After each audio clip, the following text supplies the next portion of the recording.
மேலும் இது குறித்தான மேலும் தகவல்களை நம்மோடு பகிர்வதற்காக இணைகிறார் அருள், இலங்கை பத்திரிகையாளர். வணக்கம் திரு அருள். இலங்கை அதிபர் தேர்தலில் அனுரகுமார திசநாயக்கே தற்போது முன்னிலை வகித்திருக்கிறார். இது குறித்தான உங்கள் பார்வை என்னவாக உள்ளது?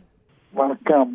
இலங்கையினுடைய 9வது நேரிட்டு அதிகார ஜனாதிபதியை தேர்வு செய்வதற்கான தேர்தல் மிக அமைதியாக நடைபெற்றது. நேற்று புறப்பட்ட ஊழல் சட்டம் இப்போது தாக்கப்பட்டுள்ளது. இதுவரை வாக்கு எண்ணும் பணிகள் முன்னெடுக்கப்படுகின்றன.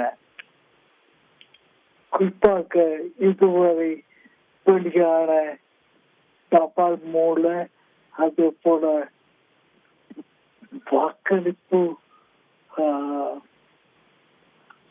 வாக்களிப்புகளுக்கு அமைய ஜேபிபி தலைவர் அனுரகுமார திசாநாயக்க முன்னிலையில் உள்ளார். அவர் 52% வாக்குகளை பெற்றுள்ளார். இதான் நிலைமை. தற்போது ஊழல் சட்டம் நடத்தப்பட்டுள்ளது. முக்கியமாக இலங்கையின் எல்லா பாகங்களிலும் பாதுகாப்பு பலப்படுத்தப்பட்டுள்ளது. போலீசார் கடமையில் ஈடுபட்டுள்ளனர். இதான் இப்போதைக்கு வெளியான முடிவுகள்.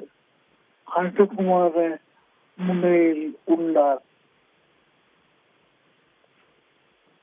உங்களுடைய தகவலுக்கு மிக நன்றி திரு அருள்.